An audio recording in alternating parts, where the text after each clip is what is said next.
एक गांव में एक बड़ा साहूकार रहता था। साहूकार बहुत पैसे वाला था। आसपास के कई गांव में उनका बड़ा नाम था। लेकिन इस साहूकार को अपने पैसों का, अपने रुतबे का और अपने नाम का बड़ा ही घमंड था। वह अपने नाम को बनाए रखने के लिए बहुत ज़्यादा सोचता था और बिना किसी के भावनाओं की कद्र किए वो सब करता था जो उसे लगता था कि करना चाहिए। साहूकार को कई सालों बाद एक संतान की प्राप्ति हुई थी। साहूकार ने अपनी इस खुशी को मनाने के लिए अपने घर पर एक बहुत बड़ा कार्यक्रम रखा, जिसमें उसने आसपास के गांव के सभी श्रीमंत लोगों को और सिर्फ ऐसे रिश्तेदारों को जो पैसे वाले थे उनको ही बुलाया था। पास के ही गांव में साहूकार की खुद की सगी बहन भी रहती थी। क्योंकि इन दिनों उसकी आर्थिक परिस्थिति कुछ अच्छी नहीं थी, इसलिए उसने अपनी बहन को तक इस कार्यक्रम में नहीं बुलाया था। साहूकार ने जिस कार्यक्रम का आयोजन किया था वह इतना भव्य था और इसके अलावा उसमें इतने प्रसिद्ध और श्रीमंत लोग आने वाले थे कि इस कार्यक्रम की चर्चाएं हर गांव में होने लगी। यह खबर उस साहूकार की बहन तक भी पहुंच गई। बहन को यह जानकर बहुत ज़्यादा खुशी हुई कि इतने सालों बाद उसके भाई को आखिरकार संतान सुख प्राप्त हो ही गया। बहन ने सोचा कि भाई गलती से उसे इस बारे में बताना भूल गया होगा और अपनों को भला कोई न्योता देता है। भोली बहन ने अपने भाई के यहाँ उस कार्यक्रम में जाने की तैयारियां शुरू कर दी। जिस दिन वह कार्यक्रम था उस दिन बहन सुबह सुबह ही अपने भाई के घर जाने के लिए निकल पड़ी। रास्ते में अपने पुराने मैले कपड़े देख उसे ख्याल आया कि अगर किसी और के घर जाना होता तो मैं ऐसे कपड़ों में जाने की सोचती भी नहीं, लेकिन मैं तो मेरे अपने घर, मेरे मायके जा रही हूँ। वहाँ मुझे ये सब सोचने की कोई ज़रूरत नहीं है। जैसे ही वह अपने मायके पहुंची, वहां का भव्य आयोजन देखकर वह बहुत खुश हो गई और उसे अपने भाई पर बहुत गर्व हुआ। वहां पर वह जल्दी से जल्दी अपने भाई को मिलकर उसकी खुशी में शामिल होना चाहती थी। वह तुरंत सीढ़ियों चढ़कर घर के अंदर प्रवेश कर गई। उसने देखा कि उसका भाई मेहमान के तौर पर आए सभी धनवान और नामी लोगों का स्वागत करने में व्यस्त था। बहन ने जैसे ही अपने भाई की तरफ उससे मिलने के लिए बढ़ी, उसके भाई की नज़र उस पर पड़ गई और अपनी बहन को ऐसे मैले पुराने कपड़ों में देखकर भाई ने उससे मिलना तो दूर बल्कि तुरंत बहाना बनाकर वहाँ से निकल गया। बहन ने सोचा, इतने लोगों में बेचारा अकेला भाई क्या क्या करे, जरूर उसे कुछ काम याद आया होगा, इसलिए वहाँ से चला गया होगा। बहन बाद में अपनी भाभी से मिलने गई। भाभी ने उसका स्वागत किया और उसे खाना खाने के लिए आग्रह किया।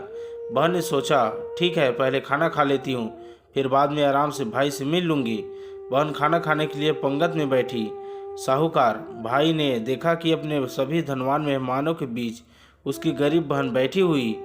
सभी कीमती पोशाक पहने लोगों के बीच उसकी बहन जो पुराने मैले कपड़े पहनकर बैठी थी, यह साहूकार से देखा नहीं गया। उसने अपनी बहन को अपने पास बुलवाया, भला बुरा सुनाया और वहां से जाने के लिए बोला। बहन ने अपने सपने में भी नहीं सोचा था कि उसके साथ कभी ऐसा व्यवहार भी हो सकता है, और वह भी उसके खुद के मायके में। अपना अपमान होने के बाद बहन तुरंत अपने घर ससुराल जाने के लिए चल पड़ी। बहन इस बात को पचा ही नहीं पा रही थी कि उसके अपने भाई ने उसके साथ इतना बुरा व्यवहार किया। उसकी आंखों से आंसू नहीं थम रहे थे। रास्ते में उसे अपनी पुरानी दोस्त मिली। उस दोस्त ने उसे रोने का कारण पूछा। हालांकि बहन ने उसे कुछ भी नहीं बताना चाहती थी, लेकिन दोस्त के बार बार पूछने पर उसने उसके साथ हुई सारी घटना उसे बता दी। उसकी दोस्त एक समझदार महिला थी और काफ़ी प्रैक्टिकल सोचने वाली थी। उसने कहा, अगर तुम मेरी बात मानो तो एक दिन तुम्हारा भाई खुद तुम्हें अपने यहाँ बुलाएगा और तुमसे माफ़ी मांगेगा। बहन ने उसे कहा कि मैं तुम्हारी हर बात मानूंगी, बताओ मुझे क्या करना होगा। दोस्त ने कहा कि तुम इस अपमान को, इस दुख को एक दिशा दे दो और कोई गृह उद्योग शुरू कर दो। उसमें इतनी मेहनत करो कि उस काम में तुमसे अच्छा कोई भी ना हो। बहन को अपने दोस्त की बात सही लगी। उसने घर पहुंचकर अपने आंसू पोंछकर उसी दिन से एक गृह उद्योग शुरू किया।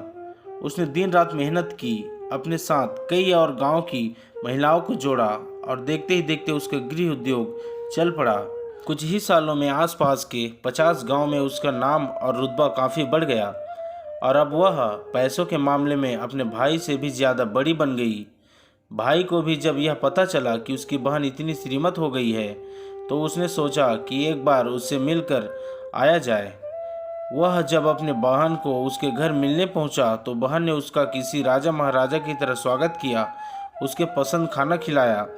बहन का ऐसा व्यवहार देखकर भाई को अपनी पिछली गलती का एहसास हुआ, इसलिए उसने अपनी बहन को अपने घर होने वाली पूजा के लिए आमंत्रित किया। कुछ ही दिनों बाद बहन अपने भाई के यहाँ उस पूजा के लिए पहुँच गई। जैसे ही बहन अपने भाई के घर पहुँची, उसका भाई उसके स्वागत के लिए दरवाजे में ही खड़ा था। बहन अपनी महंगी गाड़ी में आई थी। उसने बहुत कीमती साड़ी और उससे भी ज़्यादा कीमती गहने दागिन पहन रखे थे। बहन का ऐसा ठाट बाट देखकर सिर्फ भाई नहीं, उसका पूरा गांव दंग रह गया। भाई दौड़ कर आया और बहन की गाड़ी का दरवाज़ा खोलकर उसे बाहर आने के लिए कहा और बड़े प्यार से उसे पूजा का प्रसाद ग्रहण करने के लिए बुलाया। बहन को इस बार 12 पकवान परोसे गए थे। चांदी की थाली में उसे खाना दिया गया था। वह साथ में एक सोने की चम्मच भी रखी हुई थी। उसके बैठने के लिए बेशकीमती पाट रखा गया था। बहन को यह सब देखकर उसके वह पुराने दिन याद आ गए थे, जब भाई ने उसे बिना खाना खिलाए ही भला बुरा कहकर वापस लौटा दिया था।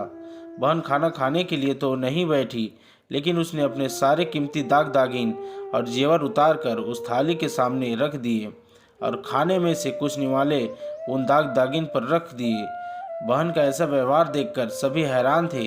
किसी को नहीं समझ में आ रहा था कि बहन ऐसा क्यों कर रही है। आखिर वह क्यों उन जेवरों को खाना खिला रही है। जब सभी ने उससे पूछा कि वह ऐसा क्यों कर रही है, तब बहन ने सबके सामने बताया कि आज जो उसका इतना मान सम्मान हो रहा है, वह दरअसल उसका नहीं, उसके इन्हीं कीमती दाग दागिनों और कपड़ों का हो रहा है। क्योंकि मैं तो अभी भी वही पुरानी साहूकार की बहन ही हूँ। अगर कुछ बदला है तो वह मेरी परिस्थिति है, मेरे कपड़े हैं और मेरे गहने हैं। भाई ने अपनी गलती का एहसास होने पर इस बार अपनी बहन के पैर पकड़कर माफ़ी मांगी। बहन जो पहले भी अपने भाई से निस्वार्थ प्रेम करती थी, उसने अपने भाई को माफ़ कर दिया और उसे गले से लगा लिया। दोस्तों, पैसे सिर्फ हमारे जीवन को सरल बनाने के लिए हैं, जबकि रिश्ते जीवन में मिले किसी वरदान की तरह हैं। अगर उन्हें सच्चे मन से और निस्वार्थ भाव से निभाया जाए तो पैसे खर्च हो जाए तो आप बाद में भी कमा सकते हैं, मगर रिश्ते खर्च हो जाए तो दुनिया का सारा धन भी आपको उन्हें वापस नहीं दिला सकते। दोस्तों, ऐसे ही पारिवारिक और शिक्षाप्रद कहानियों के लिए अभी हमारे YouTube channel Hindi motivation story को सब्सक्राइब करें। मिलते हैं अगले कहानियों पर। धन्यवाद।